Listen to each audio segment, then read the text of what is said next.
So let's say you have a clear leadership philosophy. And now there's a variety of frameworks on which to use. There's mission statements, purpose statements, vision statements, identity statements, core values, principles, pillars. But let's just say you've done that work, right? And whatever framework you've used, now the question is, now what? Like how do you actually communicate this to your team, to your organization? If you're trying to co-create the culture, like you don't want it just to be your philosophy. And yet, how do you stay true to your philosophy while allowing space for others to bring themselves, their own philosophy into the culture? It's not easy. And there's no real simple recipe for doing this with a team of athletes. And it's even harder to do on an organizational level if you're an athletic director, a principal, or a CEO. This is some of the work that I love doing with leaders today, whether it be an athletic director or CEO or a coach. However, today on the podcast, we've got someone that I think can really offer a lot of insight into how you take your philosophy and you use that to help inspire others, to inspire an organization or an athletic department. We've got a guest that 99.9% of you will have never heard of, but I promise you, 100% of you will appreciate, respect, and admire this guest by the end of today. Joe Brown is the athletic director at Niwot High School in Colorado. And there he has helped cultivate an athletic department culture that doesn't just believe in transformational coaching. They don't just preach it, they live it out, and is doing so systematically in every aspect of the program. Joe also does some incredible work with Colorado's High School Coaches Association, their High School Activities Association, and the Athletic Directors Association. Like, his influence is being felt throughout the entire state. And I got to meet him several times in 2024. It was an absolute privilege meeting him when I was out there speaking in Colorado this last year. And the more I learned about Joe and the more conversations I had with him about the work that he was doing within his school, I was convinced he had a lot of practical advice to offer our listeners. I also got to give him a special shout out because he's been a big fan of TOC, a longtime listener to the Coaching Culture podcast. I think he's been working through all 300 plus episodes over the last few years. And he's helped make our recent partnership with the Colorado High School Activities Association possible, where we've developed a 50-minute Foundations of Coaching course that's being required of all new coaches in the state. And it's a partnership model that we're now working and replicating in many states, provinces, and national governing bodies of sports throughout the world. So Joe's impact is actually being felt globally. In part one of our conversation with Joe, we're going to discuss his leadership philosophy, how he's helped his athletic department to co-create their own philosophy, and how he starts to onboard his coaches to the culture that they are working hard to create and to sustain. In the second part of our conversation and next episode with Joe, we're going to, honestly, he's going to overload us with incredible ways in which they are systematically living out their purpose and values as an athletic department. He's going to talk about how he supports coaches in their development, and also within this topic around parents, how he engages and works with parents. These two episodes you're about to listen to, they honestly are going to be a playbook for administrators in sports. And they're also very valuable for coaches and leaders because they give a lot of valuable ways in which you can practice servant leadership within your team or organization. Welcome to the Coaching Culture Podcast. My name is JP Nervin, and I'm joined by my co-host today, Nate Sanderson. Our mission here is simple. We want to help coaches become better leaders and build better team cultures. If you're interested in learning more about our work as leadership coaches and facilitators, or if you want to explore our online courses and books, head on over to tocculture.com or our other co-host, Betsy Butterick's website, betsybutterick.com. While you're at tocculture.com, don't forget to subscribe to our weekly newsletter. It's got the notes to each podcast episode. There's going to be a lot of notes in today's episode and next episode, as well as our latest articles and some other practical culture building tips. All right, let's get into today's conversation with Joe Brown. Joe, welcome to the podcast. We're excited to have you. I have been buzzing about our time together that we spent in Colorado this summer. Just, we've been wanting to have a podcast with an athletic director on it just to talk about, how they're building like a transformational culture across a school or club. And just when I sat down and was, having a few drinks and having some dinner with you there, I just like knew you were the guy right away. So thanks for coming on the podcast here to kind of share about what you're doing. I want to start us off today with this question around just leadership philosophy. Like everyone, whether you're a coach, like, I mean, we often talk about that from a coaching perspective, but I'd just be curious, if you could just kind of share what is your leadership philosophy and express that in a way that's just truest for you. I think when you boil it down to its basic level, it's about being the hardest working servant leader that you can be, because you're constantly serving kids and coaches in this role, and parents, and in our community, and our teachers and our administrators. So I think that that's done through hard work, and also preparing them for whatever challenges are ahead for them.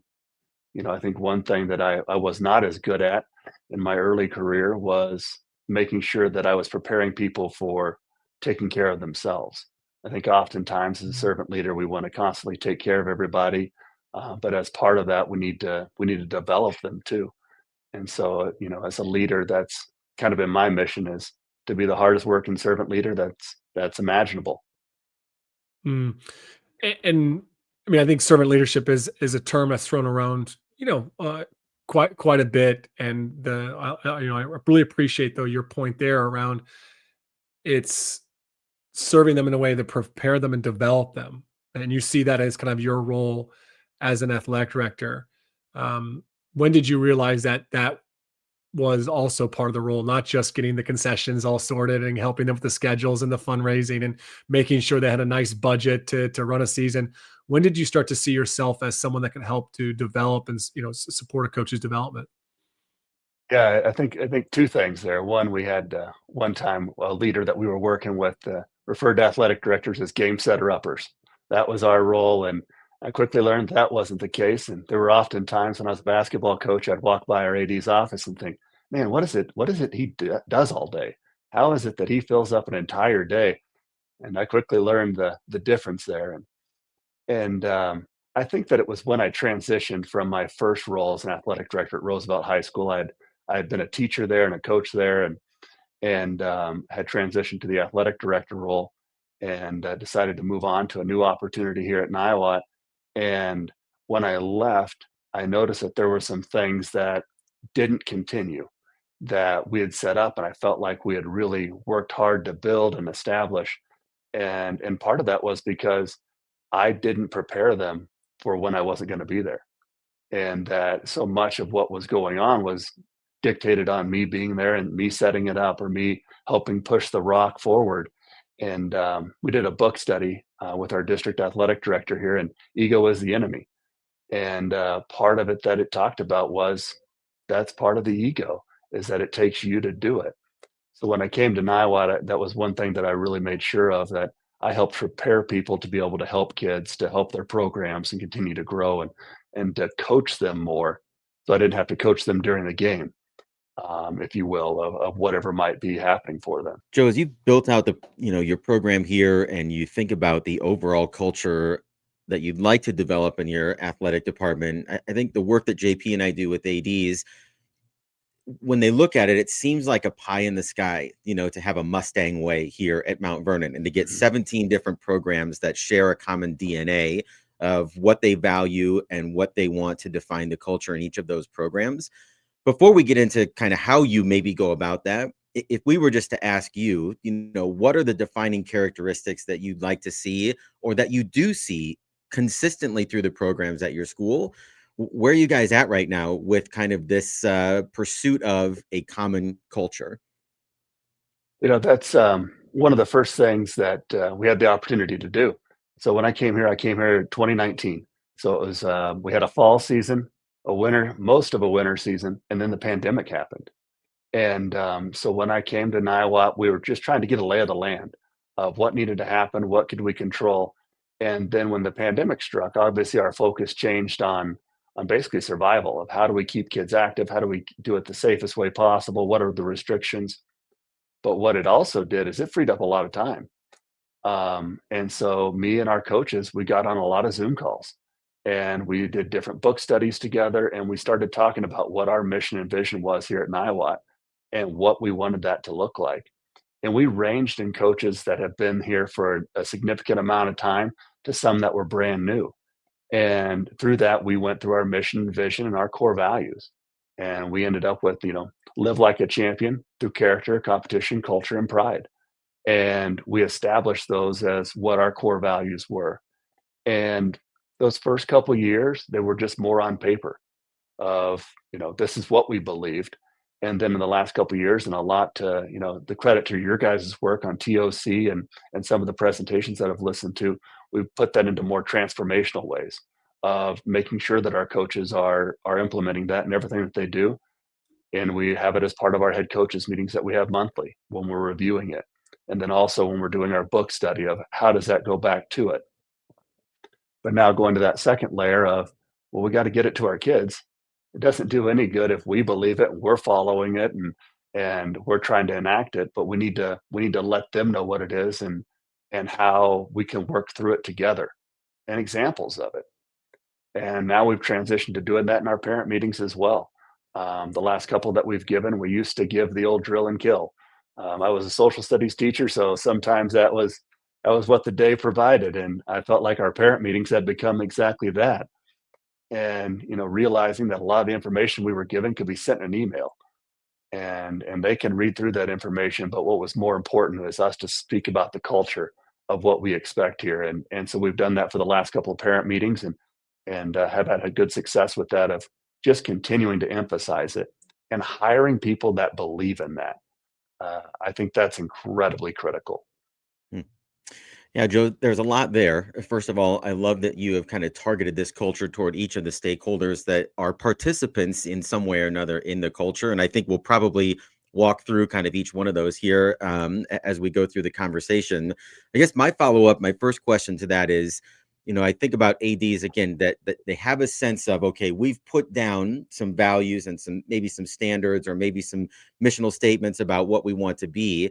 And you said for the first couple of years, they were on paper. But what's the trick or what's the process for getting that from paper to practice with your coaches first? Because it doesn't matter what, obviously, we put the posters on the locker room door, we talk about them in a parent meeting. If the coaches aren't able to practice what's on the paper, nothing else is going to matter, right? So how do you approach that? I think the first and foremost is you got to have them bought in, and you get them bought in by having them part of the process. I think oftentimes that you become part of the core values or the mission and vision, and it's slapped on a wall and given to them. And hey, guys, this is what we're going to believe. And they weren't there a part of the process. And some of those discussions that we had when we were narrowing this down, there was some big differences philosophical on what we were doing and what we wanted to do. And fortunately, we had some coaches that have had some success and some notoriety that really bought into this piece of it. And so when they got behind it, other coaches that saw their success were able to get behind it as well. And there were some people that we had to let off the bus that weren't going to be a part of the process, and that wasn't what they believed or thought that they should be doing, and that's okay. It's not for everybody, and I don't think our school is for everybody. There's got to be the right fit, and we believe that the way we do it is the right way. So getting that buy-in from your coaching staff first, I think, is the most critical step, but they've got to be a huge part of the process. Yeah, I just want to highlight this because I think this is a big barrier for a lot of athletic directors. Is they might reach out. They're saying, "Hey, we want to change this culture. Okay, we want to get this. We want to clarify our mission, vision, values." But they struggle to get coaches in a room and then get coaches to agree. And even just some of the stuff that you've talked about, you kind of mentioned, and we're going to discuss a little bit more on coach development. Is like they want everybody on board. They want everybody. They feel like they have to have everybody. But what you're saying there is, hey, who are coaches with influence that people look up to? And can we get some of the core people on board, moving in the right direction? And then we hope that we'll be able to add to that. And then, yeah, some people will fall off. Did I get that kind of correctly, Joe? Yeah, yeah, and I think it's also talking to the other stakeholders as well. I was very intentional in that first couple of months leading up to it, and then when we transitioned to a lot of virtual things, we were meeting with I was meeting with parents and booster club members and community members that have been here for a long time. Our district athletic director, who was the AD before us, former principal, and just trying to get a feel of the culture of the community. So we made sure that when we were pushing this forward, that we had buy-in from everybody and was intentional with what foundation was already laid here. Yeah. I've got this question for you here on just this mission vision, just your values, like that I often ask athletic directors or even school principals or presidents. And that is like we often it's very easy, I think, sometimes to say who we are, like we're about these things and that. But when you look at your athletic program, who are you guys not? That's a great question. We're not win at all costs. We are firm believers that you win based on a foundation of culture and standards that are for kids. Anytime that we're making the decision, if it's not in the best interest of kids, then why are we making it? Yeah, and I think there's something really profound. It's a really, really hard question. I threw your way there, but I think you nailed it from a place like it was instantly came from you of like, no, we're not win at all costs, right? You know that, and some people, um, they will make a lot of sacrifices so they can get the wins there, and at the same time, you had that clarity around we're not going to give up on kids and we're going to stick with them, and the hardworking thing is something that you've mentioned just even your own leadership philosophy. And so it's an interesting thing just to sit back and observe how you as a leader, what's important to you. You know, you're not going out there and saying, well, these are our core values, but it still influences this culture, right? And you allow that to kind of like, percolate through the entire athletic department. That's pretty phenomenal. And we're intentional in our messaging with it too that go around our core values. We say that, we live like a champion, and then also that winning championships is our goal, but developing champions is our purpose. And we're intentional on saying what a champion is. And it's not just winning. It's also championing other people. It's their individual goals that they're meeting. It's winning state championships. We firmly believe that, winning is important. Like we need to push kids to reach their goals and to strive for success in those areas.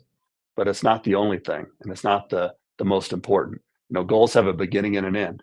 A purpose does not. And so we're really intentional with that. And I think it's a balance on the transformational coaching piece. There's got to be some goals, some transactions that go on in there, some goals that come with it. And we're with that in our programs, and we coach our kids that way. But I, as the athletic director, have to coach our coaches that way too. If I say to a coach, you have to be transactional, we have to, transformational, you can't just be transactional, then I fire a coach for, having a losing season, and I've done just the opposite. So I need to make sure that I'm not only transformational with my kids, but I am with my coaches too. And, it's a balancing act between the two styles that come with it. But I think what we give to kids, we also have to give to our coaches. Yeah, so let's. I love this run the development of the coaches, and let's start to jump into actually how you've brought really this philosophy and vision to life. And you're familiar with the culture system framework, so we're going to kind of use that as a little bit of our framework for the rest of our conversation here around how you kind of established this culture, and then how you support it, and then how you enforce it. So, what you've already mentioned, like so important to hire good coaches, like hiring the right coaches. What are you doing in your hiring process and in your onboarding process that you think might be a little bit unique or a little bit different than maybe what other people are doing out there that really help to get the right coaches and then bring them into the culture in the right way? I think first and foremost is that we go in with the mindset that we're looking for the right person, that we're looking for a good person. When we interview somebody, we don't ask one sport specific question. We'll ask you, what does a practice plan look like and what is your development plan? But we're not asking you what's your favorite offense, or, how do you run the wishbone, or why do you think flex is the best offense, or whatever it is, because any Joe Schmo can get a book and read and tell you about that. Ours is centered around who they are as a person and how they're going to care about kids. A lot from Joe Ehrman's book, Inside Out Coaching, of why do you coach? Why do you coach the way that you do? How do you define success? And those type of questions, so we can really get it out of people. And we do the interview process in a couple different ways. One's a presentation to us of where we ask them to tell us about who they are and what they want to do. And that they have a long-term plan. We don't want somebody here for just a year or two, but we want them to buy in. We ask them to talk about what does their culture development plan look like, and how are you going to put that into your practice plans every day. And they have to bring all of this to our interview, and it's a pretty extensive process. And we want it to be extensive. We want them to put time in. And we want them to for this to be a little bit of a stretch for them because we want to make sure that it's the right fit for them. So that's the biggest part of that initial phase of it is getting them onboarded and making sure that we're weeding through people and trying to find them, but also knowing that we're not going to always find the perfect coach. I know I've had the opportunity to sit on a couple of boards, and the coaching numbers every year go down and down and down. So the number of applicants that we get also consistently go down. So we have to have in the mindset that we're not looking for the perfect coach, but we're looking for the best coach, and how do we grow that person into the best coach that they can be. So with that growth mindset of, you know what, they might have a deficiency in this area, but how can I best help and support them and grow them into a great coach? Joe, JP and Betsy and I just did a conversation in the last month or so about onboarding new coaches. And we're talking specifically about, within a sport. But when you have an established departmental culture and you have standards and you have values like you talk about, and you're bringing somebody in that you believe in their character, and you're obviously choosing them out of an applicant pool for a reason, how do you go about onboarding them to learn about, the culture and the expectations? And do you have non-negotiables that are clear from the start, or what's that process like for new coaches that come into the program? And that's something that we've really been working on and developing because it was something that became evident the last couple of years that we needed to improve.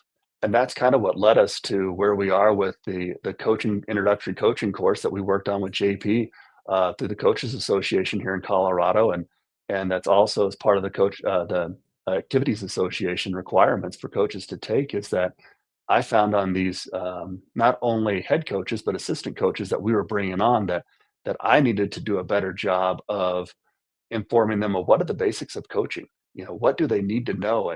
And oftentimes I'm not coming into something with a beginner's mindset.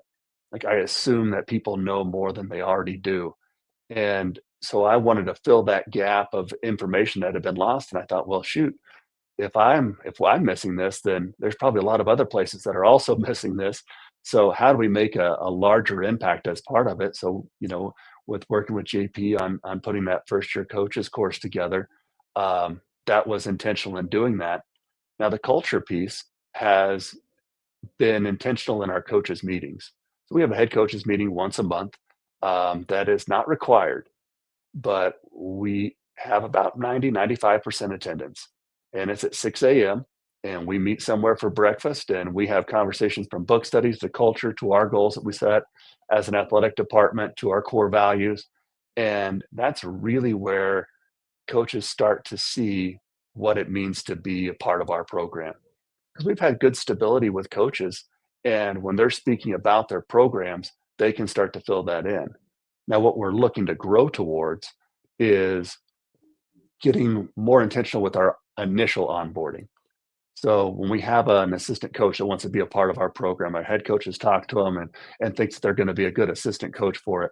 We need to catch them first of saying, here's what we believe. I want you to look through this or watch this video or read this information about who we are and what we do and make sure that this is the right fit. If this feels like it's a right fit for you, then here's the application to fill out. If it doesn't feel like you can live up to these standards of what we believe, then that's okay. But this is where we're going to start.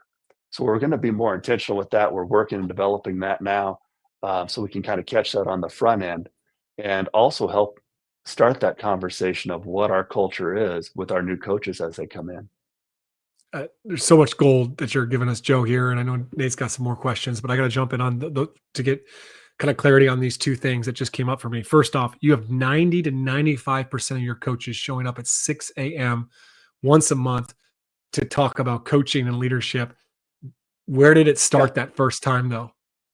Was it 90, 95%? Like, how did you get the ball moving on that? Because I know so many people, ADs, are like, oh, I'd love to do that, but nobody will ever show up, Well, and it's our head coaches. They just believe in it. In the first couple, there was not attendance wasn't as great. and I was fortunate that I followed an AD that had kind of started to set that model of Mhm. meeting. They weren't as intentional in book studies and stuff, but having those conversations.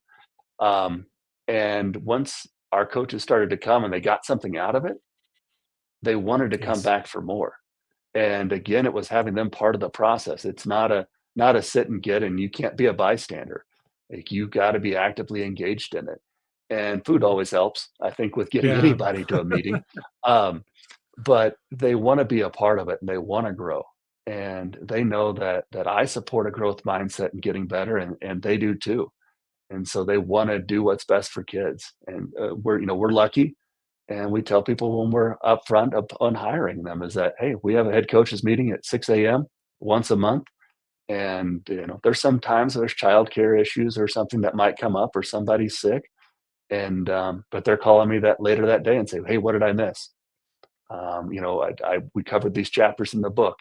Can we talk about it and before our next meeting? And just making intentional practices of having them be a part of it and having value of it, not just having a meeting to have a meeting.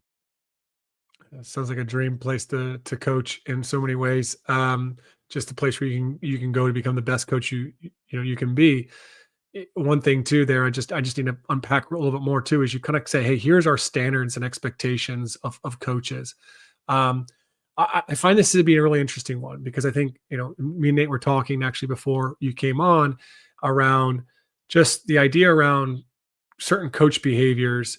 Like, principals, they have expectations around how things should be done in the classroom. But in sports, so often we don't seem to have a lot of expectations around coach behaviors or processes, right? It's really like, just don't do anything really, really egregious that would put you in jail. And then pretty much everything else is just up to your style of coaching. But you seem to have a little bit more standards for your coaching. Can you share a few of what those standards are that maybe sometimes people are going, oh, I don't know if I want to coach here? Like, is there any of those standards that you think are really tough for coaches to swallow? First and foremost, I think I probably would have fired myself if my first couple of years of coaching, if I would have worked for me then. So let's start on that level. Is that it takes growth for everybody. When you're working, that non-negotiables are, you know, you're never demeaning to kids. I expect you to be demanding, and I expect you to have high standards, but you're never demeaning, and that you're always going to be open to learning and communicating with our stakeholders. We don't close doors. And if another non-negotiable is you have to be providing opportunities. One of the things that we do is we sit down as head coaches is that we say, irregardless, we promote multi-sport athletes across the board. All of our programs do. That's a non-negotiable. You don't just say, this kid is just going to be a basketball player and they can't go to baseball workouts or whatever it is. If a kid makes that decision, then we're going to support them. Or if a kid has a club program that they're also a part of, but they want to be part of the high school baseball team, but they've got this conflict here, we're not going to let obstacles or barriers come in the way of what's best for our kids. So we take the ego out of it and we do what's best for kids and provide them those opportunities. So at any point in time, if we've got a coach that, it seems like their ego is in front of what's best for kids or what's best for the program, then that would be a non-negotiable. Antics on the sideline, you know, we always want to keep it professional and keep them in mind that everybody's watching, little eyes and little ears. And is that what you would want them to see? And is that what you would want them to hear when you're out there, that you're representing Niwot High School? When you're out there on that sideline, or you're out there in the community, or you're at practices, or you're doing, having a conversation, you think nobody else is listening, somebody is. So just want to make sure that we're always representing ourselves well. And knowing that there's always ways to grow from that. You're not going to do it perfect. I don't do it perfect. I come up short in some of those areas too. And so we have that growth mindset together that we're going to develop through it. And each coach is different and going to bring their own unique personality to it. And I don't want them to be inauthentic. I want them to embrace what their personality is, but within the parameters of always doing what's best for kids. Well, Joe, I want to follow up on that because you continue to come back to this phrase, what's in the best interest of kids. What do you do when you're in one of these head coaching meetings and the football coach says, well, what's best for kids is for them to lift 4 times a week in the off season and pound the protein drinks and gain 20 pounds. And the baseball coach says, yeah, but they also have to be pitching. And then the wrestling coach, and so everybody sort of naturally, of course, is going to view the best interest of kids through the lens of their sport or their program. And that's inevitably going to lead to conflict, right, between coaches. I mean, that happens everywhere. So as an AD that sort of oversees those conversations and those relationships, how do you try to navigate situations like that when there is maybe a difference of opinion on what's in the best interest of kids? Those problems still happen, and those conversations still happen, unfortunately, from time to time. Is that we'll have some conflict where a coach will feel like, well, one of our other coaches has influenced them to just do this sport, and that's going to hurt us. And they've got to be here for every workout. And so we come through it from the lens of, I'm so thankful that you want the kids at everything, because that means that you want them to get better. Now, how do we sit down and we look at this kid and we put our schedules together? And how do we remove those obstacles? Okay, so Johnny wants to be a great football player, but he also wants to be a great baseball player. Well, it looks like for baseball, you guys are lifting in the morning, and then football, you're lifting in the afternoon, and then baseball workouts are in the afternoon, and football workouts are here. So how can we flip that? Football, can you move to where you're lifting in the afternoon and then your practices follow? And baseball, can you look at lifting in the morning and then your practices follow? Or can we make an agreement where he's going to attend every other, and so that he can attend both practices? Is we don't let those egos and opportunities for kids get in the way of what's best for kids, not what they feel is best for their kids and their program, what's best for the kids in general. And it would be no different for a club sport coach. Is for soccer, for instance, is our soccer coach will talk with our individual kids on what is yours for the spring season. What does it look like for club soccer? What are your practices? What are your tournaments? What does your training schedule look like? So that I'm not overtraining you too. So we come through it with that lens of what's best for the kid in the whole perspective, not just for our program. And we address those tough conversations. We don't let them just hang out there. And they'll still come up now from time to time, but we get the coaches in the room and we're having a discussion. And then the parent, the kid, and those two coaches or three coaches or however it may be are going to sit down and have that conversation too, to make sure that we've got it all ironed out for us. All right, we're going to take a break in our conversation with Joe Round. Next episode, he's going to really get into the nuts and bolts of how they systematically live out their purpose and their values as an athletic department, how they essentially establish, support, and enforce their culture.